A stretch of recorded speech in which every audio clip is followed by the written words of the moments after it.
ஆன்மீக சொந்தங்கள் அனைவருக்கும் வணக்கங்க. இன்றைக்கி நாம் நம்மளுடைய சேனலில் என்ன மாதிரியான சிறப்பான விஷயம்லாம் பார்க்க போகிறோம் அப்படின்னு பார்த்தீங்கன்னா, மேசராசி அன்பினர்களுக்கு கடந்த சில நாட்களாகவே பலவிதமான தடைகளும் தாமதங்களும் பிரச்சனைகளும் பார்த்துட்டு வந்திருப்பீங்க.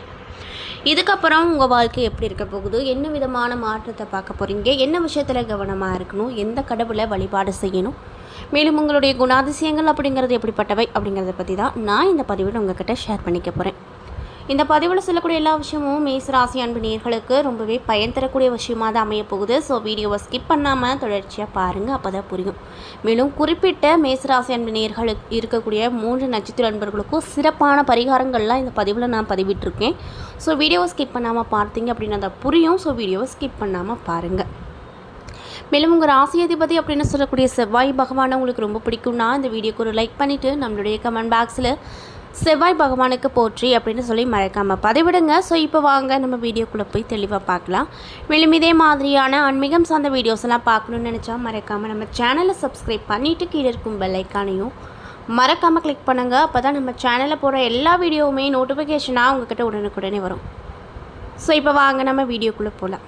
மேசராசிக்காரங்களுடைய குணாதிசயம் ஃபஸ்ட்டு எப்படிங்கிறத பார்க்கலாம். மேசராசிக்காரங்களா நீங்கள் அப்படின்னு மற்றவங்க ஆர்வமாக கேட்கும் வகையில் அவங்களுடைய சிறப்பான விஷயங்கள்லாம் என்ன, ஏன் இப்படி எல்லாரும் கேட்குறாங்க அப்படிங்கிறத பார்க்கலாம். பொதுவாக மனித வாழ்க்கையில் ஜோதிடம் குறித்து அனைவரும் அறிந்த ஒரு விஷயம் ராசி, நட்சத்திரம், ஜாதகம் போன்றவை தான். இந்த மதத்தை பொறுத்த வரைக்கும் ஒரு குழந்தை பிறந்ததும் அதனுடைய தேதி, நேரம், ராசி, நட்சத்திரம் குறித்து வைத்து ஜாதகம் எழுதுவாங்க. மொத்தம் 12 ராசி இருக்குது. அதில் முதன்மையான ராசி தான் இந்த மேசராசி. இந்த மேசராசியில் பிறந்திருக்கலாமோ அப்படின்னு பல பேர் ஏங்குவாங்க. ஏன்னா எதற்கு அவங்க அப்படி ஆசைப்படுறாங்க அப்படின்னு பார்த்தீங்கன்னா, இந்த மேசராசிக்காரங்க ரொம்ப நல்லவங்க, பொறுமைசாலிங்க, மற்றவங்க வாழணும் அப்படின்னு நினைக்கக்கூடியவங்க. இவங்க கிட்ட இருக்கக்கூடிய ப்ளஸ்ஸான பாயிண்ட் என்னென்னா, நகைச்சுவைத்தன்மை இவங்கக்கிட்ட அதிகமாக இருக்கும். யார் எவ்வளோ பெரிய கஷ்டத்தில் இருந்தாலும் அவங்கள சீக்கிரமாக சிரிக்க வச்சுருவாங்க. இதனாலேயே இவங்களுக்கு நட்பு வட்டாரம் அதிகமாக இருக்கும். இவங்க கிட்ட இருக்கக்கூடிய மைனஸான விஷயம் என்னென்னு பார்த்தீங்கன்னா, முன்கோவம் தான். எதுக்கெடுத்தாலும் கோவப்பட்டுக்கிட்டே இருப்பாங்க. எவ்வளவுக்கு எவ்வளோ கோவப்படுறாங்களோ அந்தளவுக்கு மற்றவங்களுக்கு நன்மையை தரக்கூடியவர்களாக தான் இருப்பாங்க. அது மட்டும் இல்லாமல் இவங்க மனசில் ஒன்று வெளியே ஒன்றுன்னு பேச தெரியாது. எதா இருந்தாலும் மற்றவங்களுடைய மனது புண்படாத அளவுக்கு எந்த விஷயமா இருந்தாலும் ஷேர் பண்ணிக்குவாங்க. மேசராசிக்காரங்களை பொறுத்த வரைக்கும் எப்போதுமே தலைமை பொறுப்பில் இருக்கணும் அப்படின்னு ரொம்ப ஆசைப்படுவாங்க. அதே மாதிரி அவங்க வேலை செய்கிற இடத்துலையும் சரி, படிக்கக்கூடிய மாணவர்களாக இருந்தாங்களும் அதுலேயும் சரி முதல் இடத்துல தான் இருப்பாங்க. அந்த மாதிரி அமைப்பு தான் இவங்க பெற்றிருக்காங்க. எந்த ஒரு பிரச்சனையாக இருந்தாலும் சவாலாக இருந்தாலும் தைரியமாக கையாளுவாங்க. மேசராசிக்காரங்களுக்கு இயற்கையை ரசிப்பதில் ஆர்வம் ரொம்ப அதிகமாக இருக்கும். அது மட்டும் இல்லாமல் இந்த மேசராசிக்காரங்கிட்ட நட்பு கொண்டீங்கன்னா பலவிதமான புதிய அனுபவங்களை கண்டிப்பாக உங்கள் வாழ்க்கையில் நீங்கள் பார்க்க முடியும். இந்த ராசிக்காரங்களுக்கு மனதில் ஒரு விதமான ஒரு சந்தோஷம் எப்பொழுதுமே இருந்துகிட்டே இருக்கும்.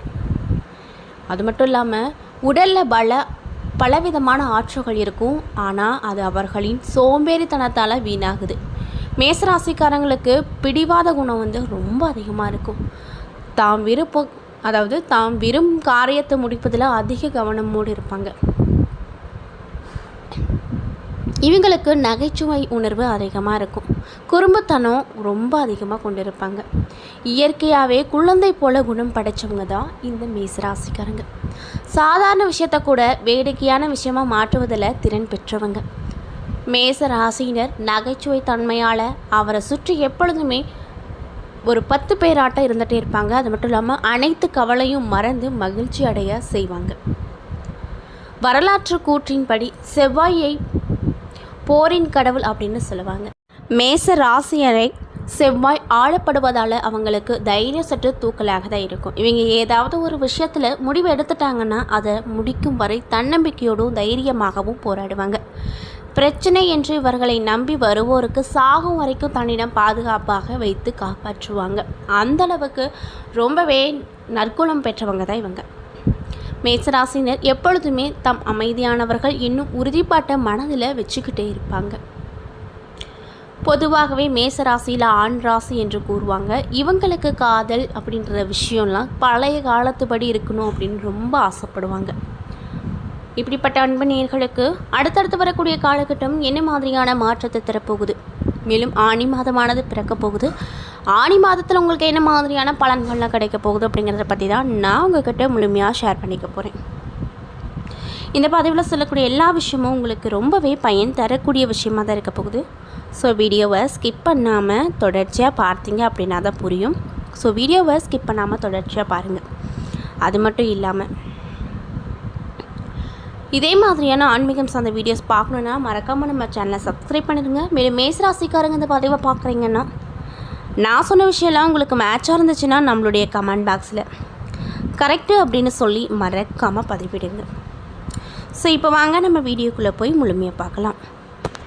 கிரக நிலைகளை ஆராய்ந்து பார்க்கும்போது ராசியில் செவ்வாய், தன வாக்கு குடும்ப ஸ்தானத்தில் சூரியன், தைரிய பெரிய ஸ்தானத்தில் புதன், சுக்ரன், சுகஸ்தானத்தில் குரு, பஞ்சமஸ்தானத்தில் கேது, அஷ்டமஸ்தானத்தில் சந்திரன், லாபஸ்தானத்தில் ராகு, அயனசைன போகஸ்தானத்தில் சனி என கிரக நிலைகள் அமைஞ்சிருக்கு.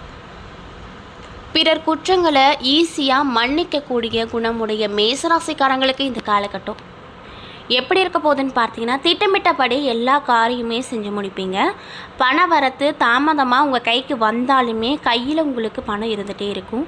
மனதில் இருக்கக்கூடிய திட்டங்கள் எல்லாத்தையுமே இந்த காலகட்டத்தில் நிறைவேற்றுவீங்க.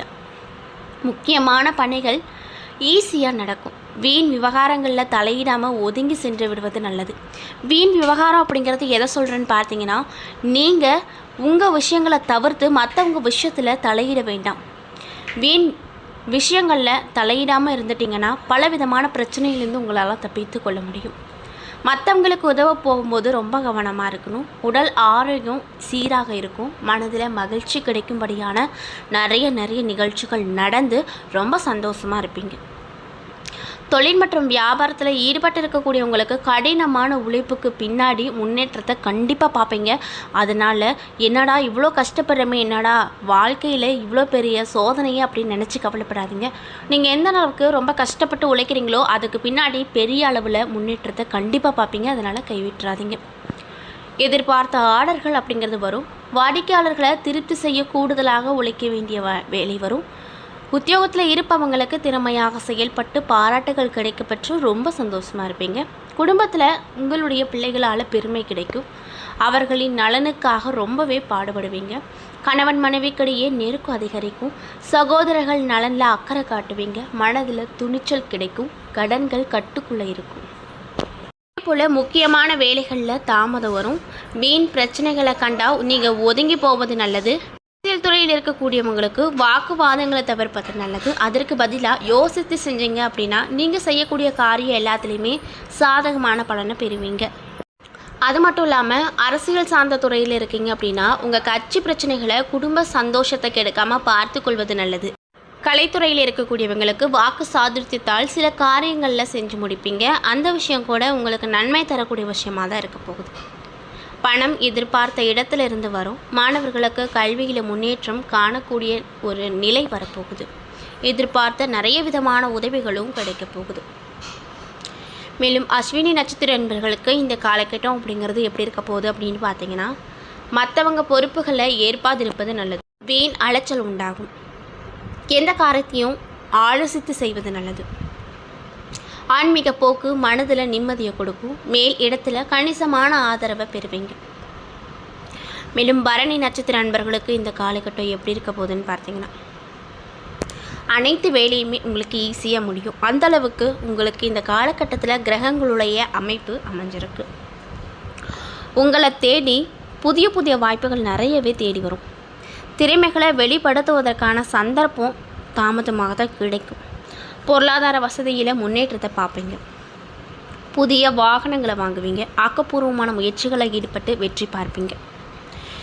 அதே போல் கார்த்திகை 1ஆம் பாத நட்சத்திர நண்பர்களுக்கு இந்த காலகட்டம் எப்படி இருக்குன்னு பார்த்தீங்கன்னா, எதிர்காலத்திற்கு தேவையான முறையான சேமிப்புகளுக்கு ஏற்பாடு செய்வீங்க. எதிரிகளின் இன்னல்கள் இருக்கும் இடம் தெரியாமல் போகும். கடின உழைப்பு உங்களுக்கு வெற்றியை கொடுக்கும். இந்த காலகட்டத்தில் உங்கள் நீண்ட நாள் நோய் சரியாகும். இருந்து வந்த நீண்ட நாள் வேலைகளை முழு மூச்சோடு மேலும் நீங்கள் என்ன மாதிரியான பரிகாரங்கள்லாம் இப்போ மேற்கொள்ளணும்னு பார்த்தீங்கன்னா, ஸ்ரீ ரங்கநாதரை வழிபட்டு வந்தீங்கன்னா வாழ்க்கையில் சுபிக்ஷம் கிடைக்கும்.